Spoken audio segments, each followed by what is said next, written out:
যুক্তরাষ্ট্র ও ইরান যখন হরমুজ প্রণালী পুনরায় খুলে দেওয়া এবং মধ্যপ্রাচ্যে তেল সরবরাহ স্বাভাবিক করার বিষয়ে আলোচনা করছে, তখন বৈশ্বিক তেল বাজারের ভবিষ্যৎ গতিপথ অনেকটাই নির্ভর করছে এমন এক দেশের উপর যে দেশটির এই আলোচনার সঙ্গে সরাসরি কোনো সম্পর্কই নেই। 5+ স্টার রেটিং প্রাপ্ত দেশের সর্বোচ্চ বিদ্যুৎ সাশ্রয়ী ওয়ালটন এসি স্মার্ট কমফোর্ট এখন নেক্সট লেভেলে। বিশ্বের দ্বিতীয় বৃহত্তম তেল আমদানিকারক দেশ চীন সাম্প্রতিক সংঘাতের মধ্যেও জ্বালানি সরবরাহ স্থিতিশীল রাখতে রেখেছে গুরুত্বপূর্ণ ভূমিকা। বিশ্লেষকদের মতে, যুদ্ধের কারণে প্রতিদিন 1,10,00,000 ব্যারেলের বেশি সরবরাহে বিঘ্ন ঘটলেও চীন তার আমদানি কমানো, বিপুল মজুদ ব্যবহার এবং নবায়নযোগ্য জ্বালানির ব্যবহার বাড়ানোর মাধ্যমে অভ্যন্তরীণ বাজারে বড় ধরনের মূল্যস্ফীতি ঠেকাতে সক্ষম হয়েছে। এই পদক্ষেপগুলোর প্রভাব পড়েছে আন্তর্জাতিক বাজারেও। সম্ভাব্য সংকটের আশঙ্কা সত্ত্বেও তেলের দাম প্রত্যাশিতভাবে অস্বাভাবিক বেড়ে যায়নি। কিছু বিশ্লেষক যেখানে ব্যারেল প্রতি দাম $200 পৌঁছাতে পারে বলে ধারণা করেছিলেন, সেখানে দাম রয়েছে তুলনামূলকভাবে স্থিতিশীল।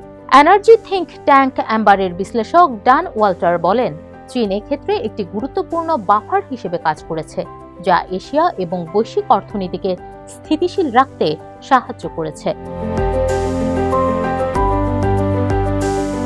বিশ্লেষকদের মতে, বৈশ্বিক বাজারে চীন এখন কার্যত একটি অদৃশ্য নিয়ন্ত্রক শক্তি হিসেবে কাজ করছে।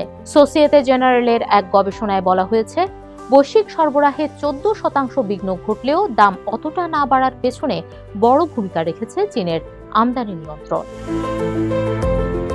চীন প্রতিদিন প্রায় 30 লাখ ব্যারেল পর্যন্ত আমদানি কমিয়ে বাজারের চাপ কমিয়েছে বলে মনে করা হচ্ছে। এর পাশাপাশি দেশটির কাছে 100 কোটিরও বেশি ব্যারেল তেল মজুত রয়েছে, যা সংকট মোকাবেলায় ব্যবহার করা হচ্ছে। অবশ্য বিশেষজ্ঞরা বলছেন, এই মজুদ ব্যবহারের কৌশল আপাতত বাজারকে স্থিতিশীল রাখলেও তা দীর্ঘমেয়াদে টেকসই নয়। চীনের বৈদ্যুতিক গাড়ির প্রতি ঝোঁকার বিষয়টিও তেলের চাহিদা কমাতে বড় ভূমিকা রাখছে। দেশটিতে নতুন বিক্রি হওয়া গাড়ির প্রায় অর্ধেকই এখন ইলেকট্রনিক ভেহিকল বা ইভি। আন্তর্জাতিক জ্বালানি সংস্থার তথ্য অনুযায়ী চীনে ইভি ব্যবহারের ফলে দৈনিক প্রায় 10 লাখ ব্যারেল তেলের চাহিদা কমেছে। বিশ্লেষকদের মতে, এই ইলেকট্রিফিকেশন ট্রেন্ড বৈশ্বিক তেল বাজারের জন্য একটি বড় রিলিজ ভালভ হিসেবে কাজ করছে। আন্তর্জাতিক জ্বালানি সংস্থা সতর্ক করেছে যে হরমুজ প্রণালী পুনরায় খুলে গেলে আগামী বছরে বৈশ্বিক বাজারে তৈরি হতে পারে অতিরিক্ত সরবরাহ। সংস্থাটির পূর্বাভাস অনুযায়ী উৎপাদন চাহিদার চেয়ে প্রতিদিন 47 লাখ ব্যারেল বেশি হতে পারে। বিশ্লেষকদের মতে, সরবরাহ পুনরায় চালু হলে বাজারে যুক্ত হতে পারে আরও 10 কোটি ব্যারেল তেল, যা দাম আরও কমিয়ে দিতে পারে।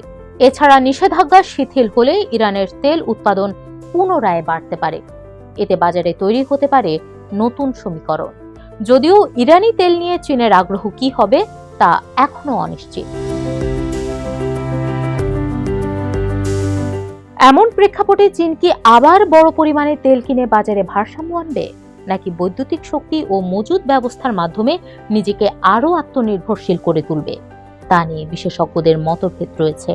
এক বিশ্লেষকের ভাষায়, 2 মাস আগের তুলনায় পরিস্থিতি পুরোপুরি বদলে গেছে। এখন বাজারের ভারসাম্য অনেকটাই নির্ভর করছে চীনের সিদ্ধান্তের উপর। তবে হরমুজ প্রণালীর ভবিষ্যৎ, যুক্তরাষ্ট্র ইরান আলোচনা এবং চীনের জ্বালানি নীতি, এই 3টি বিষয়ই যে আগামীতে বৈশ্বিক তেল বাজারের গতিপথ নির্ধারণে গুরুত্বপূর্ণ ভূমিকা রাখবে তা এক প্রকার নিশ্চিত।